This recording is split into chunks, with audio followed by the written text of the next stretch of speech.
घर में हमेशा साफ सफाई रहना बहुत ज़रूरी है। तभी वहाँ का माहौल सकारात्मक रहता है। इसलिए घर में रोज़ झाड़ू पोछा लगाया जाता है।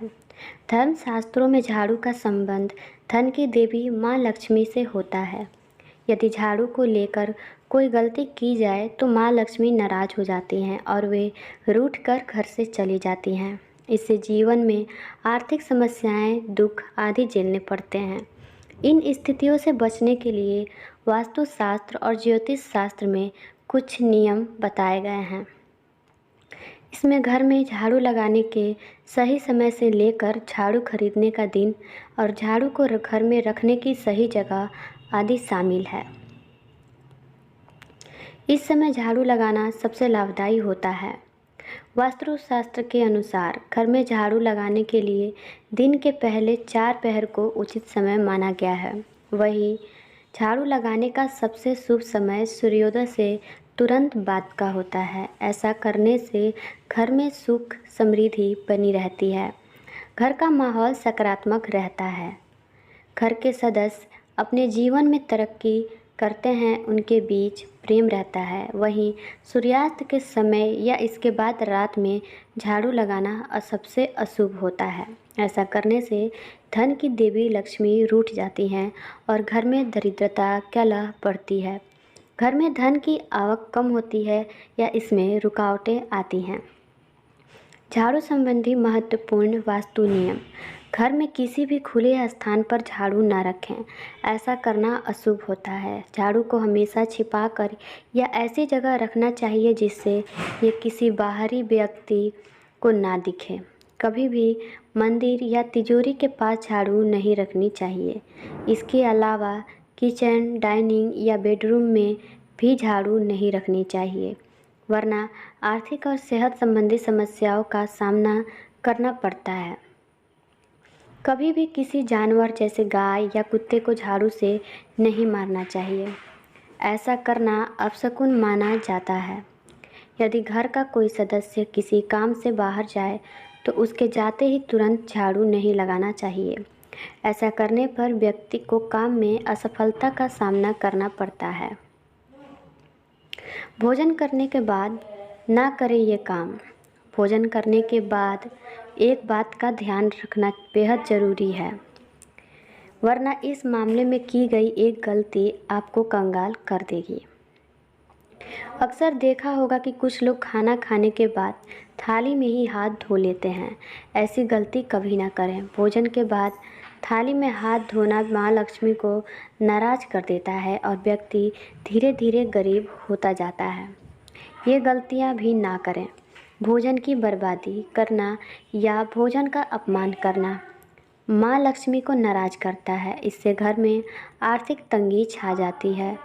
ना ही कभी भी रसोई घर को गंदा रखें, खास तौर पर रात में किचन को गंदा ना रखें। इससे माँ लक्ष्मी बहुत नाराज़ होती हैं। किचन में रात के समय जूठे बर्तन छोड़ना बड़े वास्तु दोष का कारण बनता है और घर में धन की आवक रोकता है। रसोई घर में जहाँ पीने का पानी रखा हो वहाँ रात के समय भी हल्की रोशनी रखें। बेहतर होगा कि रोज़ रात में वहाँ दीपक जलाएं। इससे माँ लक्ष्मी प्रसन्न होती हैं। कभी भी गंदे हाथों से या बिना नहाए भोजन ना पकाएं।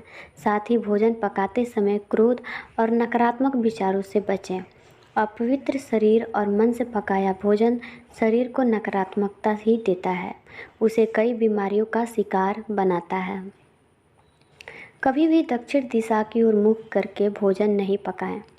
भोजन पकाने के लिए उत्तर या फिर पूर्व दिशा को ही शुभ माना जाता है। भोजन की बर्बादी बिल्कुल ना करें। जितनी भूख हो उतनी ही भोजन थाली में लें। यदि किसी कारण से घर में भोजन बच जाए तो उसे ज़रूरतमंदों को या किसी गाय कुत्ते को खिलाएं। स्त्री को कब श्रृंगार नहीं करना चाहिए। प्राचीन प्रथा के अनुसार महिलाओं के लिए मासिक धर्म का नियम भगवान शिव ने देवी पार्वती के कहने पर बनाया था। साथ ही कुछ नियम भी निर्धारित किए थे जिनका अनुसरण वो उन दिनों के दौरान कर सके। मनुस्मृति और भविष्य पुराण में भी इन नियमों का उल्लेख मिलता है। मासिक धर्म के चौथे दिन महिलाएं स्नान के बाद शुद्ध होती हैं। भागवत पुराण की एक कथा के अनुसार एक बार देवराज इंद्र अपनी सभा में बैठे थे। उसी समय देवगुरु बृहस्पति आए। अहंकारवश गुरु बृहस्पति के सम्मान में इंद्र उठकर खड़े नहीं हुए। बृहस्पति ने इसे अपना अपमान समझा और देवताओं को छोड़कर अन्यत्र चले गए। देवताओं को विश्वरूप को अपना पुरोहित बनाकर काम चलाना पड़ा, किंतु विश्वरूप कभी कभी देवताओं से छिपाकर असुरों को भी यज्ञ भाग दे दिया करता था। इंद्र ने उस पर कुपित होकर उसका सिर काट दिया। गुरु की हत्या करने से बहुत बड़ा पाप लगता है। इंद्र ने पाप से पीछा छुड़ाने के लिए भगवान विष्णु का कठोर तप किया। इंद्र के पाप को 4 भागों में बांटा गया, जो पेड़, जल, भूमि और स्त्री को दिया गया।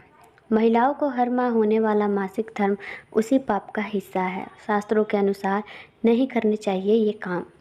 धार्मिक कार्य करने के अधिकारी नहीं होती हैं। भोजन नहीं बनाना चाहिए। पति का संग नहीं करना चाहिए। मंदिर नहीं जाना चाहिए। गुरु और बड़े बुजुर्गों के पास नहीं जाना चाहिए, न ही उनके चरण स्पर्श करने चाहिए।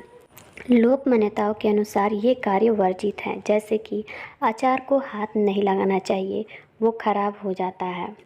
श्रृंगार नहीं करना चाहिए। पौधों को पानी नहीं देना चाहिए, वो सूख जाते हैं।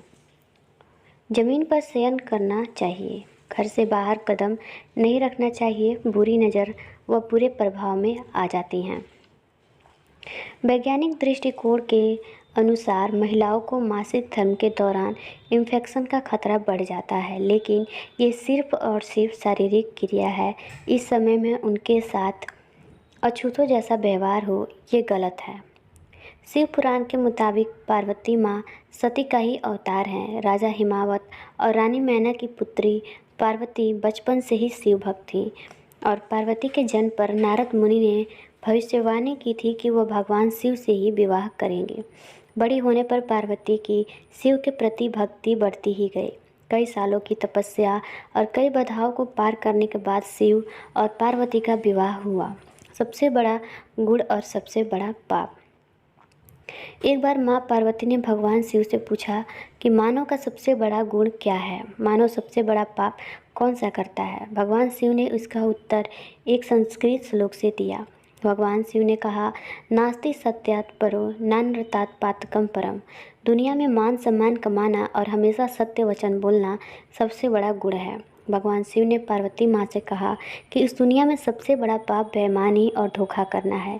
धोखा इस दुनिया का सबसे बड़ा पाप है जो मानव करता है। मानव को अपनी ज़िंदगी में हमेशा ईमानदार रहना चाहिए। भगवान शिव ने पार्वती माँ को बताया कि मानव को परिश्रम करने के साथ खुद का मूल्यांकन भी करते रहना चाहिए। मानव को हमेशा अपने कृत्यों और व्यवहार पर खुद ही नज़र रखनी चाहिए। किसी को भी ऐसे कामों में लिप्त नहीं होना चाहिए जो नैतिक ना हो।